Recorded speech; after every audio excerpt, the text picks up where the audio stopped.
श्री स्वामी समर्थ. नमस्कार. आपल्या यूट्यूब चॅनलवर तुमचं खूप मनापासून स्वागत करत आहे. तुमच्या मनातील सर्व चांगली इच्छा स्वामी महाराज पूर्ण करो ही स्वामींच्या चरणी प्रार्थना करते आणि आजच्या नवीन व्हिडिओला सुरुवात करते.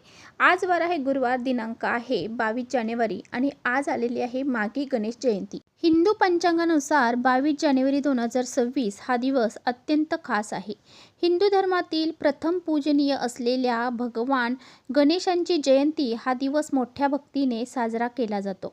माघ महिन्याच्या शुक्ल पक्षाच्या चतुर्थी तिथीला साजरा केला जाणारा हा सण म्हणजेच माघी गणेश जयंती, ज्याला वरद चतुर्थी असेही म्हटलं जातं. ज्योतिषशास्त्रानुसार या दिवशी ग्रहांचे अनेक शुभ संयोग जे आहेत तर ते जुळून येत आहेत. त्यामुळे करिअर आणि गुंतवणुकीसाठी शुभ संधी निर्माण होतील. तुमच्या चांगल्या कृती दीर्घकालीन फायदे देतील. 22 जानेवारी 2026 हा विकासासाठी अत्यंत शुभ दिवस आहे. या दिवशी गणपती बाप्पांची विधिवत पूजा अर्चा करायची आहे आणि काही प्रभावी उपाय आपल्याला करायचे आहेत. जर आपण या दिवशी गणपती बाप्पांची मनोभावे पूजा केली, व्रत केलं आणि काही प्रभावी उपाय जर केले तर त्याचे पुण्यफळ आपल्याला प्राप्त होते आणि भगवान गणपतीचे आशीर्वाद देखील आपल्याला प्राप्त होतात. त्यामुळे आपल्याला एक प्रभावी उपाय करायचा आहे. आज मी तुम्हाला व्हिडिओमध्ये जो उपाय सांगणार आहे तो अतिशय सात्विक आणि खूप प्रभावी आहे. तर आपल्याला काय करायचं आहे, तर आज संध्याकाळी कापूरसोबत ही एक वस्तू जाळायची आहे.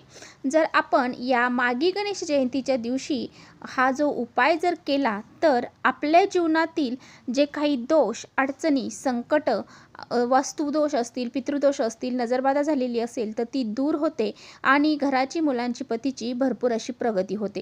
हा उपाय कसा करायचा आहे, कोणत्या पद्धतीने करायचा आहे याबद्दलची संपूर्ण माहिती आजच्या व्हिडिओत आपण बघणार आहोत. त्यामुळे तुम्ही कुठे व्हिडिओ स्किप न करता शेवटपर्यंत नक्की बघा, जेणेकरून तुमच्यापर्यंत योग्य ती माहिती पोहोचेल. आपल्या चॅनलवर नवीन असाल तर चॅनलला सबस्क्राईब करा आणि असेच नवनवीन माहितीपूर्ण व्हिडिओ पाहण्यासाठी बेल आयकॉनला प्रेस करा, म्हणजे मी जेव्हा कधी नवीन व्हिडिओ अपलोड करेन त्याचं नोटिफिकेशन सर्वात अगोदर तुम्हाला भेटेल आणि तुम्ही एकही व्हिडिओ मिस करणार नाही. त्याचबरोबर खाली कमेंट्समध्ये ओम गणगणपते नमः हे लिहायला अजिबात विसरू नका. हा जो उपाय आहे तर हा उपाय तुम्हाला आज संध्याकाळी करायचा आहे. आज संध्याकाळी 6 वाजल्यापासून ते रात्री 12पर्यंत तुम्ही हा उपाय कधीही करू शकता. परंतु अगदी तुमच्याकडे वेळ आहे तर तुम्ही हा उपाय संध्याकाळी 6 ते 9 या वेळेमध्ये करण्याचा जास्तीत जास्त प्रयत्न करा. ही जी वेळ आहे तर ती घरामध्ये सकारात्मक लहरी ह्या वेळेमध्ये जास्त अधिक प्रमाणात असतात. या वेळेमध्ये माता लक्ष्मी घरात प्रवेश करते. त्यामुळे ह्या वेळेमध्ये जर तुम्ही हा उपाय केला तर याचे फळ तुम्हाला चटकन मिळत असते आणि म्हणूनच हा उपाय तुम्हाला ह्या वेळेमध्ये करणं शक्य झालं तर नक्की करा. नसेल शक्य तर तुम्ही हा उपाय रात्री 6 वाजल्यापासून ते 12 वाजेपर्यंत कधीही करू शकता. तर हा उपाय आपल्याला का करायचा आहे, तर आपल्या जीवनामध्ये जर काही वास्तुदोष असतील, आज जर आपल्या घराला वास्तुदोष लागलेला असेल तर आपल्या घरामध्ये कोणतीही गोष्ट चांगली घडत नाही. आपले कोणत्याही गोष्टीमध्ये प्रगती होत नाही. म्हणजे आपण कोणतेही काम करायला गेलो की त्यामध्ये आपल्याला अपयश येते, आपले अडलेली कामे पूर्ण होत नाही. त्याचबरोबर आपण जे काही पैसा कमवतो तो पैसा हा घरामध्ये टिकून राहत नाही. पैसा आला की कोणत्या ना कोणत्या मार्गाने घरातून बाहेर निघून जातो. तर अशा समस्या ह्या वास्तुदोषामुळे आपल्या घरामध्ये येतात आणि आपल्या घरामध्ये सतत वाद विवाद, क्लेश, कलह यासारख्या गोष्टी घडत असतात आणि त्यामुळे आपल्या घराची प्रगती जी आहे तर ती कुठेतरी थांबली जाते. कारण घरामध्ये जर वास्तुदोष असेल, भांडणं, क्लेश, कलह असतील तर माता लक्ष्मी आपल्या घरामध्ये टिकून राहत नाही, ती घराच्या बाहेर निघून जाते आणि म्हणूनच आपल्या घरातील हा वास्तुदोष दूर करण्यासाठी आपल्याला हा प्रभावी उपाय करायचा आहे. त्याचबरोबर तुमच्या घराला कुणाची नजरबाधा लागलेली असेल, शत्रुपीडा असेल तर तुम्हाला हा उपाय आवर्जून करायचा आहे. कारण नजरबाधा, नकारात्मकता दूर करण्यासाठी हा दिवस अतिशय महत्त्वाचा आहे आणि या दिवशी जर आपण हा उपाय केला तर याचे फळ आपल्याला नक्की मिळत असते आणि म्हणूनच आपल्या घरातील जी नजरबाधा, नकारात्मकता दूर करण्यासाठी हा उपाय प्रभावी ठरणार आहे. त्यामुळे प्रत्येकाने आपल्या घरामध्ये हा उपाय आवर्जून करायचा आहे. तसेच आपल्या घरामध्ये मुलं असतात तर त्या मुलांची प्रगती होत नसेल, त्यांना अभ्यासामध्ये लक्ष लागत नसेल, मुलं लहान असतील, हट्टीपणा करत असतील, चिडचिडेपणा करत असतील तर तुम्हाला नक्कीच हा उपाय आज संध्याकाळी करायचा आहे. आपल्या मुलांची प्रगती होण्यासाठी, आपल्या पतीची प्रगती होण्यासाठी, आपल्या घराची आणि आपली स्वतःची देखील प्रगती होण्यासाठी हा उपाय अतिशय प्रभावशाली आहे.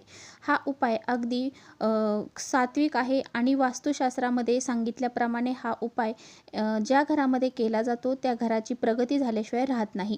त्यामुळे हा उपाय करण्यासाठी तुम्हाला काय करायचं आहे, तर तुम्हाला हा उपाय करण्यासाठी सर्वात अगोदर देवघरातील दिवा प्रज्वलित करून घ्यायचा आहे. तुळशीपाशी एक शुद्ध गाईच्या तुपाचा दिवा लावायचा आहे आणि तुमच्या मुख्य दरवाजामध्ये सुद्धा आज तुम्हाला घरातून बाहेरून आतमध्ये प्रवेश करताना उजव्या साईडला तुम्हाला एक दिवा लावायचा आहे. त्या दिव्यामध्ये तुम्हाला पांढरे तीळ टाकायचे आहेत आणि तो दिवा प्रज्वलित करायचा आहे. तर असा हा दिवा लावल्याच्या नंतर तुम्हाला घरातील खिडक्या दारे उघडे करायचे आहेत आणि मग हा उपाय करायचा आहे. हा उपाय करण्यासाठी तुम्हाला एक मातीची पंती घ्यायची आहे किंवा तुम्ही कापूर जाळायचं भांडं घेतलं तरी चालेल.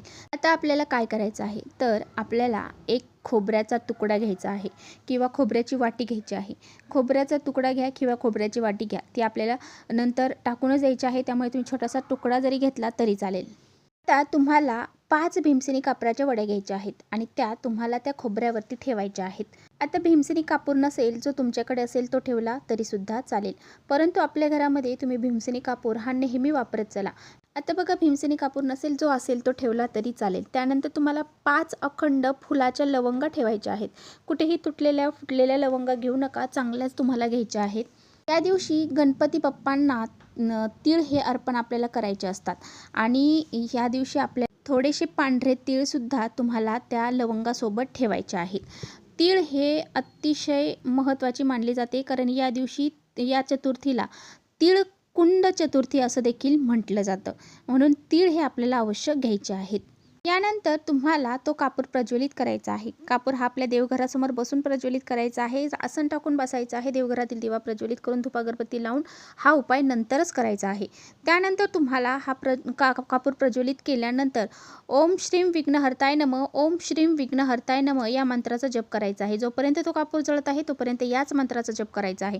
थोड्या वेळासाठी ते भांडं तिथं ठेवून ते उचलायचं आहे. संपूर्ण घरामध्ये फिरवायचं आहे. तुमच्या संपूर्ण घरामध्ये जी काही नकारात्मकता आहे ती दूर होण्यासाठी हा धूर तुम्हाला संपूर्ण घरामध्ये फिरवायचा आहे. फिरून झाल्याच्या नंतर तुम्हाला उंबरठ्यावरती घेऊन जायचं आहे. उंबरठ्यावरती हे भांडं तुम्हाला दोन्ही उंबरठ्याच्या मधोमध तुम्हाला हे भांडं ठेवायचं आहे. उंबरठ्याच्या मधोमध हे भांडं काही वेळासाठी ठेवायचं आहे आणि त्यानंतर तुम्हाला ते भांडं जे आहे ते उचलायचं आहे आणि घराच्या बाहेर तुम्हाला त्या भांड्यातील जे काही साहित्य आहे, खोबऱ्याचा तुकडा असेल तो निर्माल्यामध्ये टाकून द्यायचा आहे. तो तुकडा परत तुम्हाला घरात घेऊन यायचा नाही किंवा तो कुणीही खायचा नाही, कारण त्यामध्ये संपूर्ण प्रमाणामध्ये जी घरातली नकारात्मकता आहे तर ती शोषलेली असते. त्यामुळे तो तुकडा तुम्हाला घराच्या बाहेर फेकून द्यायचा आहे किंवा मग तो डस्टबिनमध्ये टाकून द्यायचा आहे. अशा पद्धतीने हा अत्यंत प्रभावशाली उपाय आहे. हा उपाय ज्या घरामध्ये केला जातो त्या घरातील सर्व नकारात्मकता, वास्तुदोष, पितृदोष संपूर्णपणे नष्ट होतात आणि त्या घराची भरभरून प्रगती व्हायला सुरुवात होते. त्यामुळे प्रत्येकाने आज संध्याकाळी हा उपाय आपल्या घरामध्ये अवश्य करायचा आहे. त्याचबरोबर जर तुमची प्रगती होत नसेल, तुमचं कोणतंही महत्त्वाचं काम होत नसेल, तुम्ही कष्ट मेहनत करता पण तुमची कोणतीही इच्छा पूर्ण होत नसेल, तुमच्या मनासारखं घडत नसेल, तर तुम्हाला काय करायचं आहे, आज तुम्हाला या गणेश जयंतीला गणपती बाप्पांना 21 दुर्वा आणि 21 तिळगुळाचे लाडू अर्पण करायचे आहेत. तिळगुळाचे जे लाडू आपण बनवतो ते 21 छोटे छोटे अगदी बनवले तरी चालेल, तर 21 करून ते आपल्याला अर्पण करायचे आहेत आणि 21 दुर्वा अर्पण करायचे आहेत.